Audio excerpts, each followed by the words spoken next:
نبی کریم صلی اللہ علیہ وآلہ وسلم کے اس فرمان کی تشریح سے متعلق ہے جس میں آپ صلی اللہ علیہ وآلہ وسلم نے فرمایا کہ اسلام کی بنیاد پر 5 چیزوں پر رکھی گئی ہے اور ایمان کا تعلق قول اور فعل ہر دو سے ہے اور وہ بڑھتا ہے اور گھٹتا ہے جیسا کہ اللہ تعالیٰ نے فرمایا تاکہ ان کے پہلے ایمان کے ساتھ ایمان میں اور زیادتی ہو سورۃ الفاتح، اور فرمایا کہ ہم نے ان کو ہدایت میں اور زیادہ بڑھا دیا سورۃ القاف آیت نمبر 13،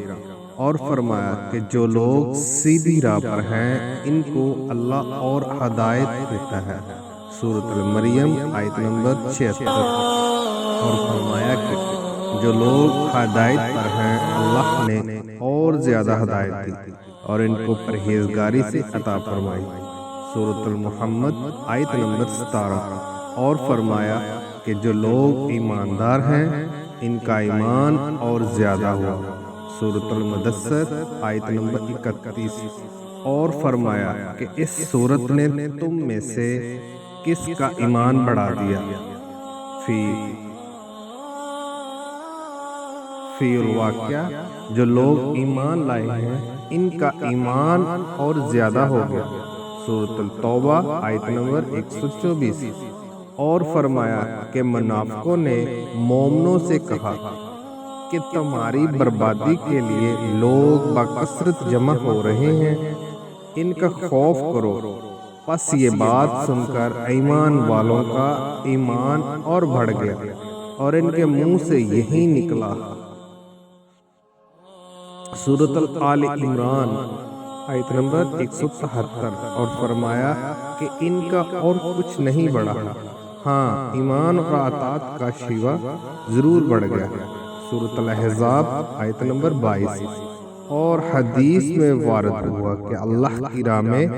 محبت رکھنا اور اللہ ہی کے لیے کسی سے دشمنی کرنا ایمان میں داخل ہے رواہ ابو داؤد رضی اللہ تعالی عنہ، اور خلیفہ عمر بن عبدالعزیز رحمت اللہ علیہ نے عدی بن عدی کو لکھا تھا کہ ایمان کے اندر کتنے ہی فرائض اور عقائد ہیں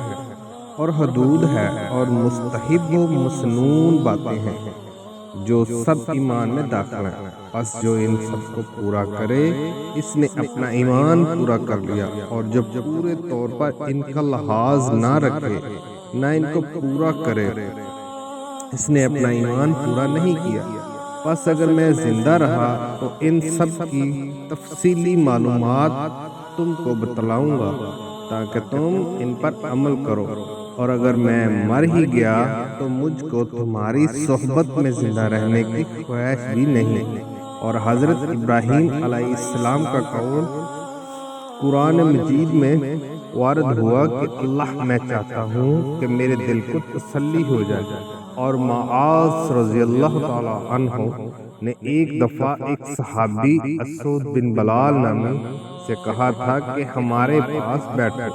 تاکہ ایک گھڑی ہم ایمان کی باتیں کر لیں، اور حضرت عبداللہ بن مسعود رضی اللہ تعالی عنہ نے فرمایا تھا کہ یقین پورا ایمان ہے اور صبر آدھا ایمان ہے روال طبرانی۔ اور عبداللہ بن عمر رضی اللہ تعالیٰ عنہ کا قول ہے کہ بندہ تقوی کی اصل حقیقت یعنی کہنا کو نہیں پہنچ سکتا جب تک کہ جو بات دل میں گھٹتی ہو اسے بالکل چھوڑ نہ دے۔ اور مجاہد رحمت اللہ علیہ نے آیت کریم شروع لکم من الدین الخاق کے تفسیر میں فرمایا کہ اس نے تمہارے لیے دین کا وہی راستہ ٹھہرایا جو حضرت نوح علیہ السلام کے لیے ٹھہرایا تھا۔ اس کا مطلب یہ ہے کہ اے محمد ہم نے تم کو اور نوح کو ایک ہی دین کے لیے وصیت کی۔ اور حضرت عبداللہ بن عباس رضی اللہ تعالی عنہ نے آیت کریمہ شرط المناہج کے متعلق فرمایا کہ اس سے سبیل سیدھا راستہ اور سنت طریقہ مراد ہے، اور سورۃ الفرقان کی آیت میں لفظ دعا کم کے بارے میں فرمایا کہ ایمانکم، اس سے تمہارا ایمان مراد ہے۔